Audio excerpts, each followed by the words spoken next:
대법원 2020년 4월 24일자 2019-6918 결정. 사건명 직무집행정지 및 직무대행자 선임 가처분. 판시사항 민사집행법 제300조 제2항에서 정한 임시의 지위를 정하는 가처분은 다툼 있는 권리관계의 존재를 요건으로 하는지 여부. 적극. 형성의 소는 법률에 명문의 규정이 있는 경우에 한하여 제기할 수 있는지 여부. 적극.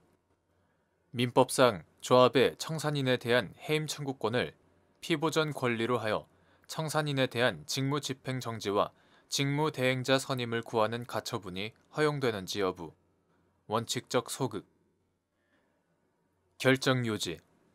민사집행법 제300조 제2항에서 정한 임시의 지위를 정하는 가처분은 다툼 있는 권리관계에 관하여 그것이 본안 소송에 의하여 확정되기까지 가처분 권리자가 현재의 현저한 손해를 피하거나 급박한 위험을 막기 위하여 또는 그 밖에 필요한 이유가 있는 경우 허용되는 응급적, 잠정적인 처분이므로 다툼 있는 권리관계의 존재를 요건으로 한다.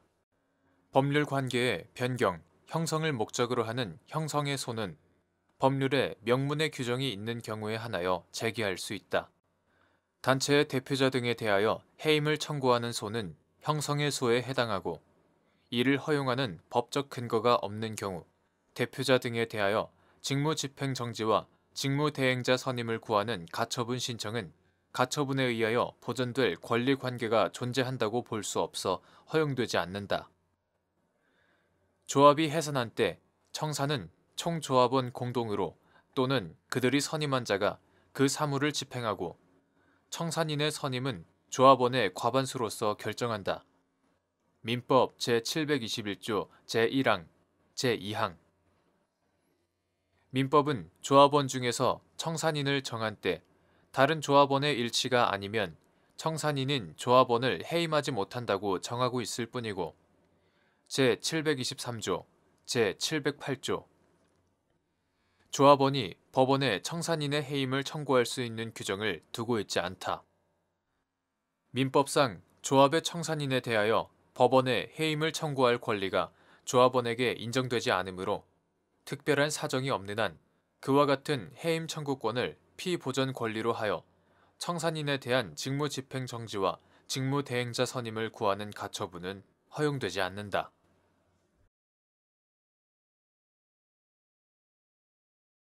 대법원 2020년 4월 24일자 2019-6990 결정. 사건명 소송비용액 확정. 판시사항 1. 소송비용에 산입되는 변호사 보수에 당사자가 사후에 지급하기로 약정한 것도 포함되는지 여부. 적극. 및 소송을 대리한 변호사에게 당사자가 아닌 제3자가 보수를 지급한 경우 소송비용에 산입되는 변호사 보수로 인정할 수 있는지 여부. 한정 적극. 결정요지 1. 민사소송법 제109조 제1항은 소송을 대리한 변호사에게 당사자가 지급하였거나 지급할 보수는 대법원 규칙이 정하는 금액의 범위 안에서 소송비용으로 인정한다 라고 규정하고 있고 변호사 보수의 소송비용 산입에 관한 규칙 제3조 제1항은 소송비용에 산입되는 변호사의 보수는 당사자가 보수계약에 의하여 지급한 또는 지급할 보수액의 범위 내에서 각 심급 단위로 소송 목적의 값에 따라 별표의 기준에 의하여 산정한다 라고 규정하고 있다. 소송비용에 산입되는 변호사의 보수에는 당사자가 보수계약에 의하여 현실적으로 지급한 것뿐만 아니라 사후에 지급하기로 약정한 것까지 포함되고 제3자가 지급한 경우에도 당사자가 지급한 것과 동일하다고 볼 수 있는 사정이 인정되면 소송비용에 산입되는 변호사 보수로 인정할 수 있다. 판시사항 2.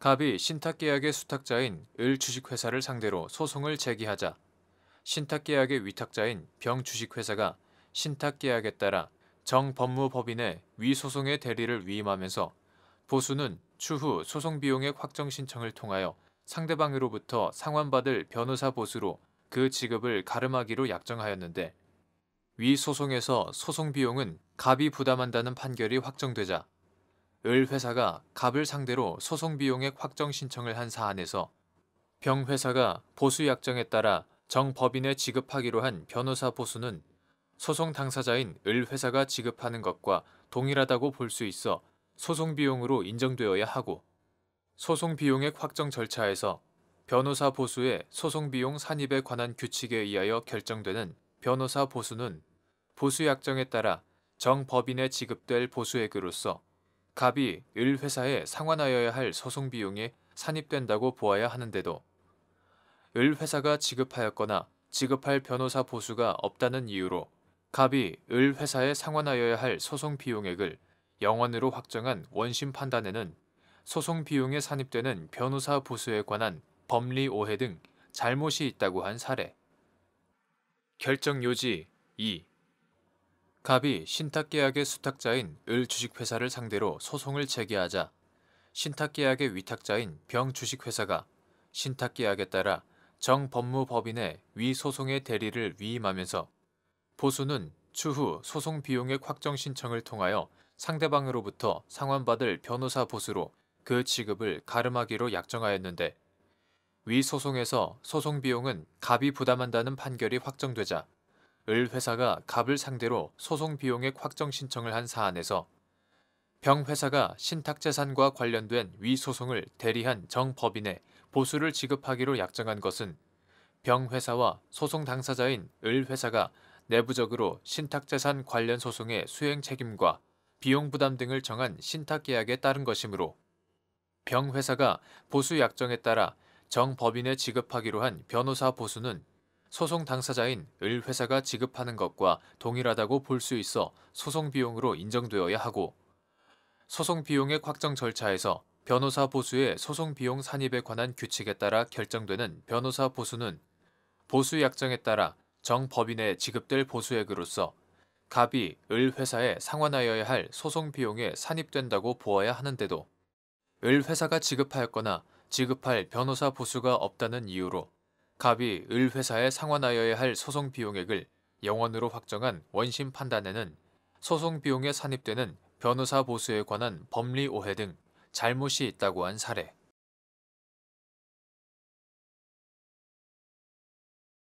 대법원 2020년 4월 29일 선고 2014다 11895 판결 사건명 손해배상 기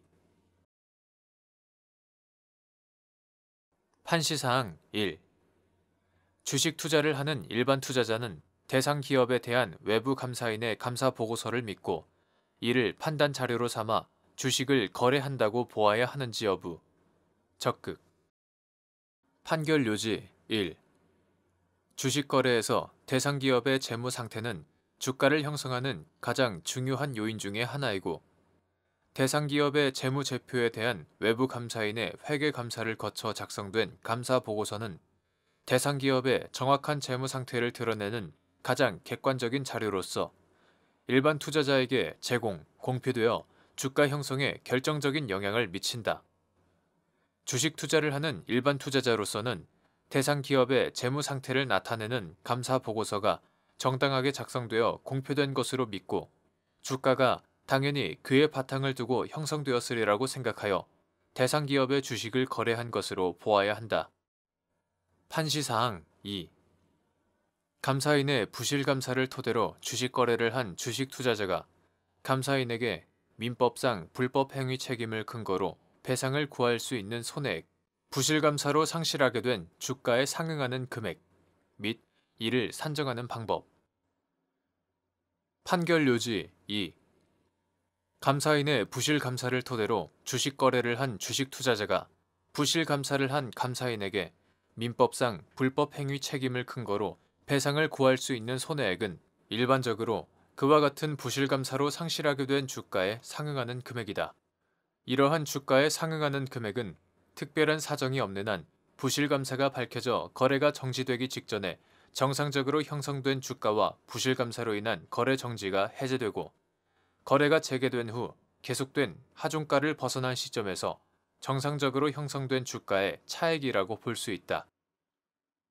그와 같이 주가가 다시 정상적으로 형성되기 이전에 매도가 이루어지고 매도 가액이 그 후 다시 형성된 정상적인 주가를 초과하는 경우에는 그 매도 가액과의 차액이라고 할 수 있다. 판시사항 3. 손해배상 청구 사건에서 책임 제한 사유에 관한 사실 인정이나 그 비율을 정하는 것이 사실심의 전권 사항에 속하는지 여부. 원칙적 적극. 판결 요지 3. 손해배상 청구 사건에서 책임 제한 사유에 관한 사실 인정이나 그 비율을 정하는 것은 그것이 형평의 원칙에 비추어 현저히 불합리하다고 인정되지 않는 한 사실심의 전권 사항에 속한다. 판시사항 4. 갑이 을은행의 분식회계 등 사실을 모르고 을은행 주식에 투자하였다가 손해를 입자 분식회계 등에 적극적으로 관여한 을은행의 회장 병등 및 분식회계 등 사실을 발견하지 못한 채 허위 내용이 기재된 감사보고서를 작성한 정회계법인을 상대로 불법 행위에 따른 손해배상을 구하는 소를 제기하였는데 정법인의 책임 비율이 문제된 사안에서 정법인의 책임 비율을 분식회계 등에 적극적으로 관여한 병등과 같게 정한 것은 부적절하나 정법인의 과실 내용과 그 결과에 비추어 정법인의 책임 비율을 40%로 제한한 것 자체는 수긍할 수 있는 범위 내로서 이를 40%보다 낮은 비율로 정하지 않았다고 하여 형평의 원칙에 비추어 현저히 불합리하다고 볼 수 없으므로 정법인의 책임 비율을 40%로 정한 원심 판단에는 책임 제한에 관한 법리 오해의 잘못이 없다고 한 사례. 판결 요지 4.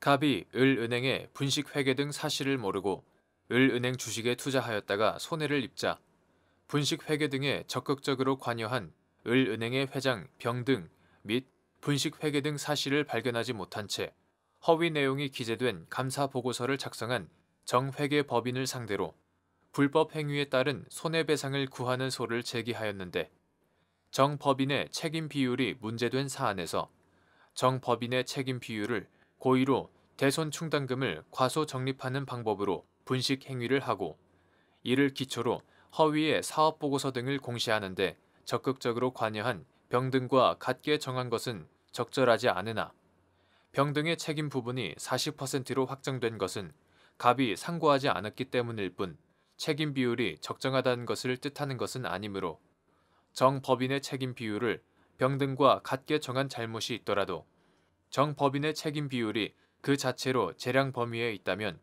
그러한 잘못이 판결 결과에 영향을 미쳤다고 볼 수 없는데 외부 감사인에게 요구되는 주의 의무를 위반한 정법인의 과실 내용과 그 결과에 비추어 정법인의 책임 비율을 40%로 제한한 것 자체는 수긍할 수 있는 범위 내로서 이를 40%보다 낮은 비율로 정하지 않았다고 하여 형평의 원칙에 비추어 현저히 불합리하다고 볼 수 없으므로 정법인의 책임 비율을 40%로 정한 원심 판단에는 책임 제한에 관한 법리 오해의 잘못이 없다고 한 사례.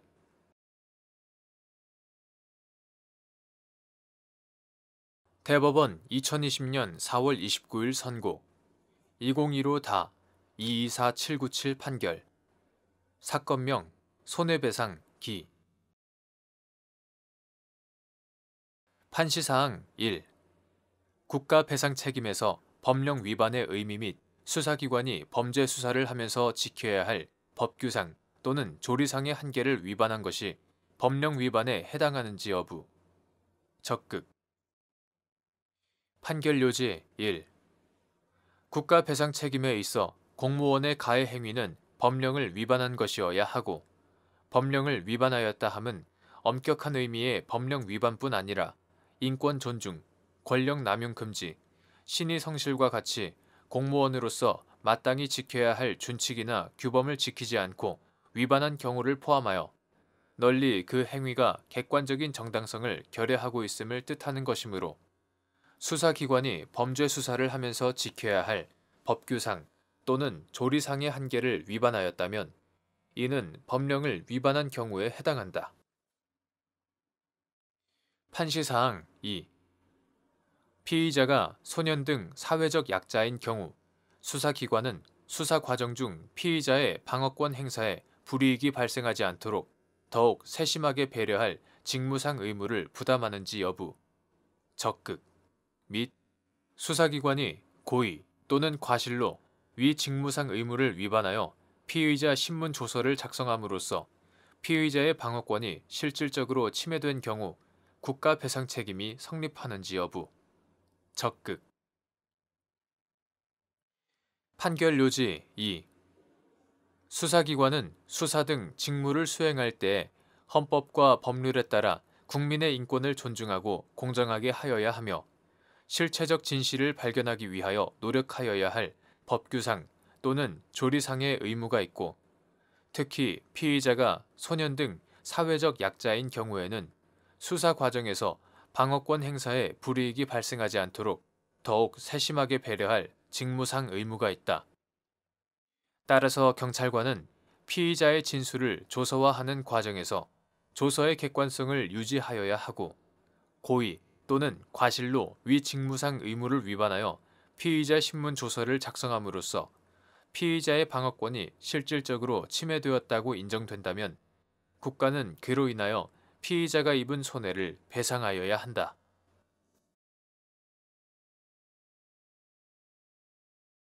대법원 2020년 4월 29일 선고 2016-235411 판결 사건명 임대차 보증금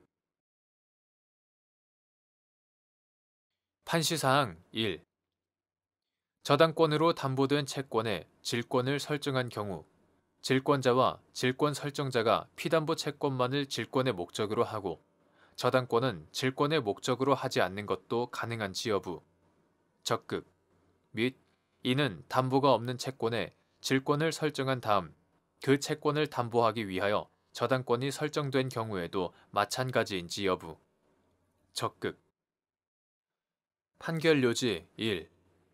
민법 제361조는 저당권은 그 담보한 채권과 분리하여 타인에게 양도하거나 다른 채권의 담보로 하지 못한다 라고 정하고 있을 뿐, 피담보 채권을 저당권과 분리해서 양도하거나 다른 채권의 담보로 하지 못한다고 정하고 있지 않다. 채권 담보라고 하는 저당권 제도의 목적에 비추어 특별한 사정이 없는 한 피담보 채권의 처분에는 저당권의 처분도 당연히 포함된다고 볼 것이지만, 피담보 채권의 처분이 있으면 언제나 저당권도 함께 처분된다고는 할 수 없다. 따라서 저당권으로 담보된 채권에 질권을 설정한 경우 원칙적으로는 저당권이 피담보 채권과 함께 질권의 목적이 된다고 보는 것이 합리적이지만, 질권자와 질권 설정자가 피담보 채권만을 질권의 목적으로 하고 저당권은 질권의 목적으로 하지 않는 것도 가능하고, 이는 저당권의 부종성에 반하지 않는다. 이는 저당권과 분리해서 피담보 채권만을 양도한 경우 양도인이 채권을 상실하여 양도인 앞으로 된 저당권이 소멸하게 되는 것과 구별된다. 이와 마찬가지로 담보가 없는 채권에 질권을 설정한 다음 그 채권을 담보하기 위하여 저당권이 설정된 경우 원칙적으로는 저당권도 질권의 목적이 되지만, 질권자와 질권 설정자가 피담보 채권만을 질권의 목적으로 하였고 그 후 질권 설정자가 질권자에게 제공하려는 의사 없이 저당권을 설정받는 등 특별한 사정이 있는 경우에는 저당권은 질권의 목적이 되지 않는다. 이때 저당권은 저당권자인 질권 설정자를 위해 존재하며 질권자의 채권이 변제되거나 질권 설정 계약이 해지되는 등의 사유로 질권이 소멸한 경우 저당권자는 자신의 채권을 변제받기 위해서 저당권을 실행할 수 있다. 판시사항 2. 담보가 없는 채권에 질권을 설정한 다음 그 채권을 담보하기 위해 저당권이 설정된 경우 질권의 효력이 저당권에 미치도록 하려면 저당권 설정 등기에 질권의 부기 등기를 하여야 하는지 여부, 적극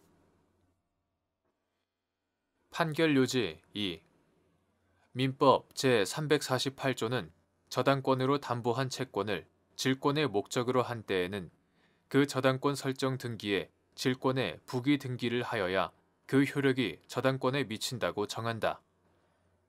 저당권에 의하여 담보된 채권에 질권을 설정하였을 때 저당권의 부종성으로 인하여 등기 없이 성립하는 권리 질권이 당연히 저당권에도 효력이 미친다고 한다면 공시의 원칙에 어긋나고 그 저당권에 의하여 담보된 채권을 양수하거나 압류한 사람, 저당 부동산을 취득한 제3자 등에게 예측할 수 없는 질권의 부담을 줄 수 있어 거래의 안전을 해할 수 있다.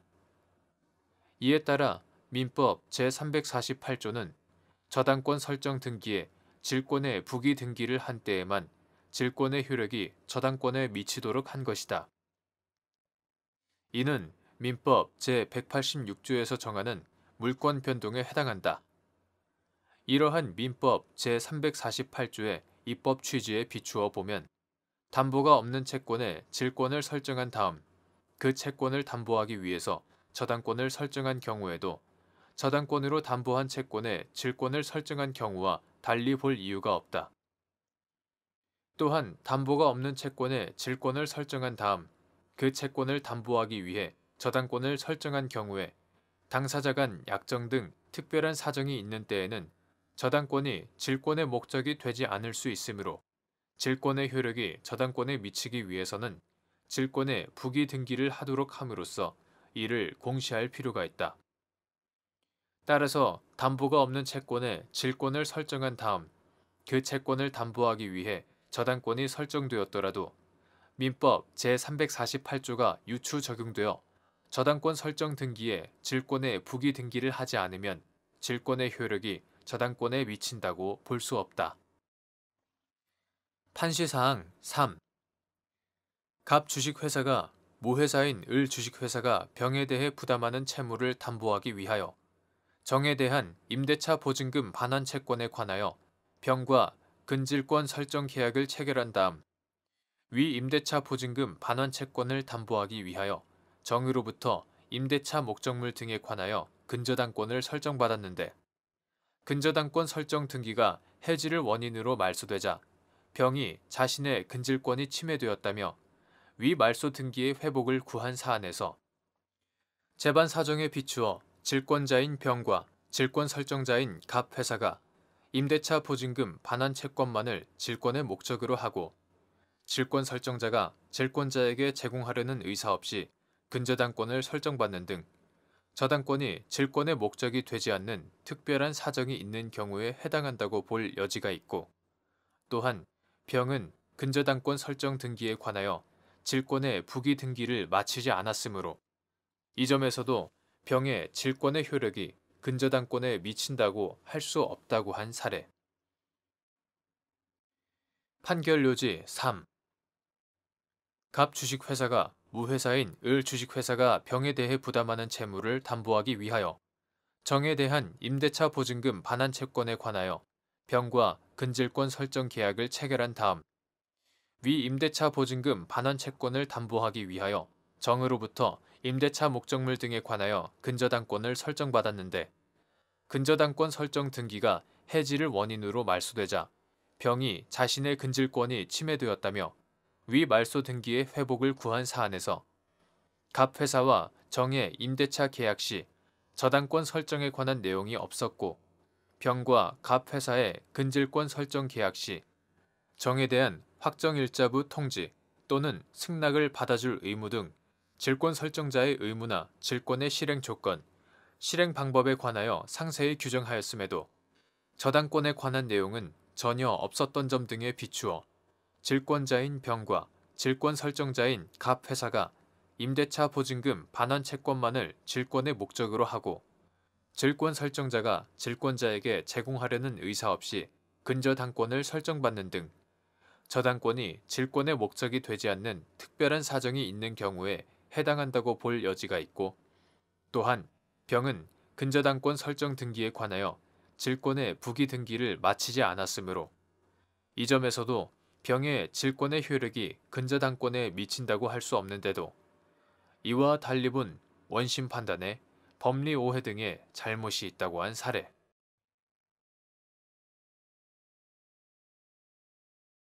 대법원 2020년 4월 29일 선고 2018타 229-120 판결 사건명 퇴직금 청구의 소 판시사항 1. 근로기준법상 근로자에 해당하는지 판단하는 기준 판결 요지 1. 근로기준법상 근로자에 해당하는지는 계약의 형식이 고용계약인지 위임계약인지보다 근로제공 관계의 실질이 근로제공자가 사업장에서 임금을 목적으로 종속적인 관계에서 사용자에게 근로를 제공하였는지에 따라 판단하여야 한다. 여기에서 종속적인 관계가 있는지는 업무 내용을 사용자가 정하고 취업규칙 또는 복무규정 등의 적용을 받으며 업무 수행 과정에서 사용자가 상당한 지휘, 감독을 하는지, 사용자가 근무 시간과 근무 장소를 지정하고 근로 제공자가 이에 구속을 받는지, 근로 제공자가 스스로 비품, 원자재나 작업도구 등을 소유하거나 제3자를 고용하여 업무를 대행하게 하는 등 독립하여 자신의 계산으로 사업을 영위할 수 있는지, 근로 제공을 통한 이윤의 창출과 손실의 초래 등 위험을 스스로 안고 있는지, 보수의 성격이 근로 자체의 대상적 성격인지, 기본급이나 고정급이 정하여졌고 근로소득세를 원천 징수하였는지, 그리고 근로 제공 관계의 계속성과 사용자에 대한 전속성의 유무와 정도,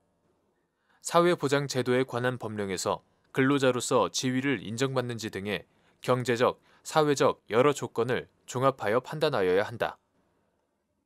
다만 기본급이나 고정급이 정하여졌는지, 근로소득세를 원천 징수하였는지, 사회보장제도에 관하여 근로자로 인정받는지 등의 사정은 사용자가 경제적으로 우월한 지위를 이용하여 임의로 정할 여지가 크다는 점에서 그러한 점들이 인정되지 않는다는 것만으로 근로자성을 쉽게 부정해서는 안 된다. 판시사항 2.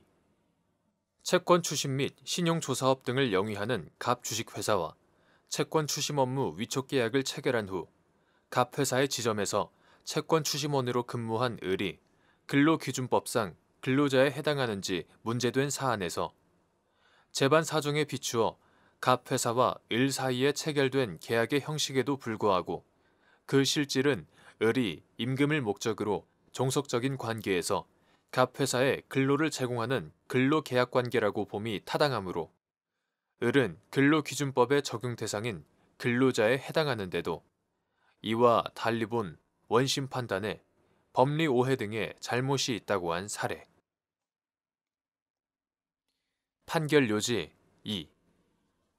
채권 추심 및 신용조사업 등을 영위하는 갑 주식회사와 채권 추심 업무 위촉 계약을 체결한 후 갑 회사의 지점에서 채권 추심원으로 근무한 을이 근로기준법상 근로자에 해당하는지 문제된 사안에서 첫째, 갑 회사는 을에게 배정받은 채권 추심 업무를 수행하는 구체적인 내용을 내부 전산 관리 시스템에 입력하도록 하고 각종 업무상 지시, 관리 기준 설정, 실적 관리 및 교육 등을 함으로써 을이 수행할 업무 내용을 정하고 을의 업무 수행에 관하여 상당한 지휘, 감독을 하였다고 보기에 충분한 점. 둘째, 을은 약 6년 9개월 동안 계속하여 갑 회사의 채권 추심원으로 종사하여 업무의 계속성이 인정되는 점. 셋째, 을이 갑 회사로부터 받은 수수료와 자격증 수당, 장기 활동 수당 등은 을이 제공한 근로의 양과 질에 대한 대가로서의 임금의 성격을 가진다고 볼 수 있는 점. 넷째, 을이 채권 추심 활동을 위한 일부 비용을 스스로 부담한 면이 있더라도 갑 회사가 을에게 사무집기를 제공하고 내부 전산관리 시스템을 이용하도록 하였으며 일로서는 갑 회사가 배정한 채권의 추심과 관련하여 제3자를 고용하여 업무를 대행할 수 없었다는 등의 사정을 고려하면 을이 갑 회사로부터 독립하여 자신의 계산으로 사업을 영위하였다고 보기는 어려운 점.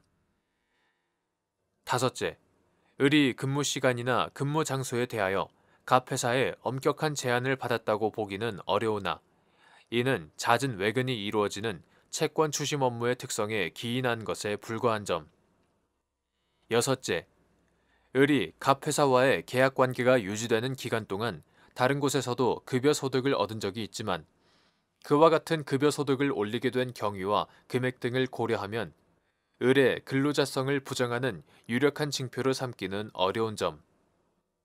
일곱째, 을이 갑회사의 취업규칙을 적용받지 않았고 기본급이나 고정급이 정해져 있지 않았으며 갑회사로부터 받은 수수료 등과 관련하여 근로소득세가 아닌 사업소득세를 납부하였고 다른 사회보장제도에서 근로자로서의 지위를 인정받지 못하였다는 사정은 사용자인 갑회사가 경제적으로 우월한 지위에서 임의로 정할 수 있는 것에 불과하므로 이를 들어 을의 근로기준법상 근로자성을 쉽사리 부정할 것은 아닌 점을 종합하면 갑회사와 을 사이에 체결된 계약의 형식에도 불구하고 그 실질은 을이 임금을 목적으로 종속적인 관계에서 갑회사에 근로를 제공하는 근로계약 관계라고 봄이 타당하므로 을은 근로기준법의 적용 대상인 근로자에 해당하는데도 이와 달리 본 원심 판단에 법리 오해 등의 잘못이 있다고 한 사례.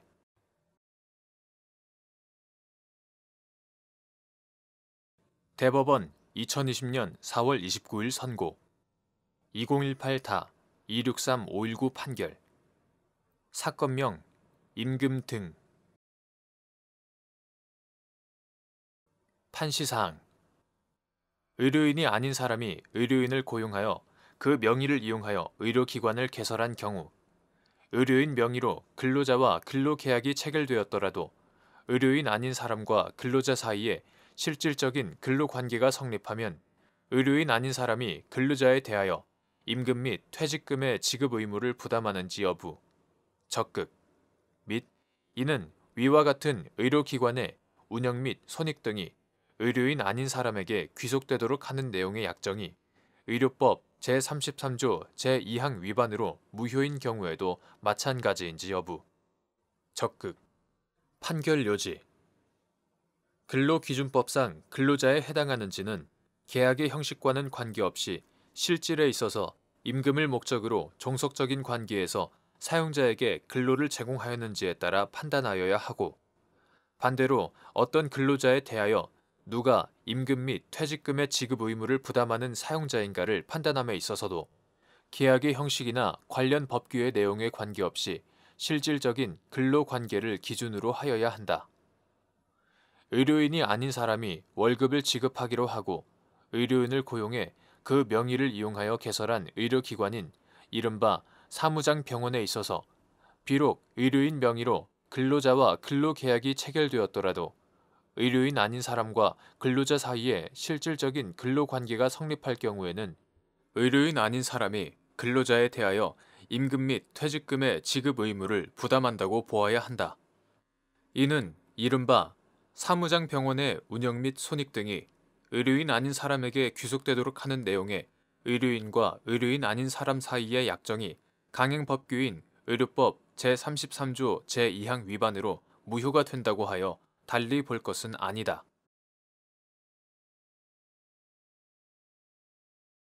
대법원 2020년 4월 29일 선고 2019다 226135 판결 사건명 구상금 판시사항 1.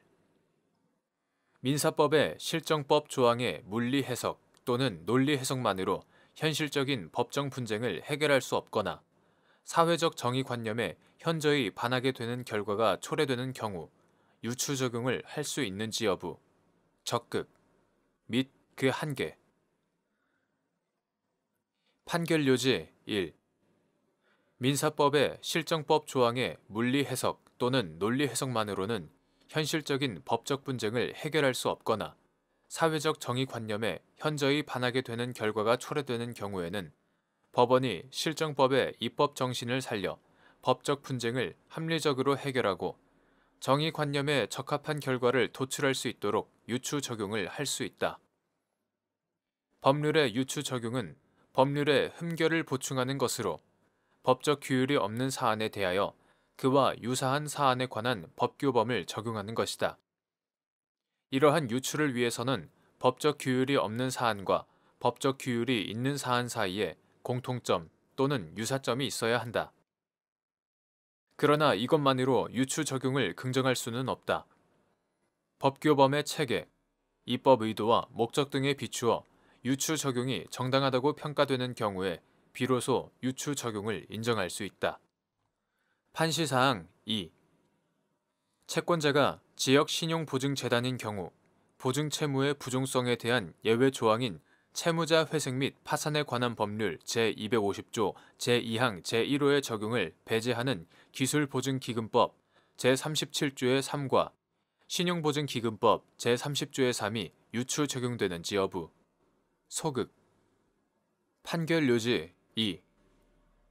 원래 보증채무는 주채무의 한도로 감축되는 부종성을 가지는데 민법 제430조 채무자의 회생 절차에서도 보증채무의 부종성을 관철한다면 채권자에게 지나치게 가혹한 결과를 가져올 것이라는 이유로 채무자 회생 및 파산에 관한 법률 이하 채무자회생법이라 한다. 제250조 제2항 제1호에서 보증채무의 부종성에 대한 예외를 규정하고 있다. 회생계획이 인가되어 회생기업의 채무 조정이 이루어지는 경우에도 회생기업의 채무를 연대 보증한 경영자에게는 채무 조정의 효력이 미치지 않는다.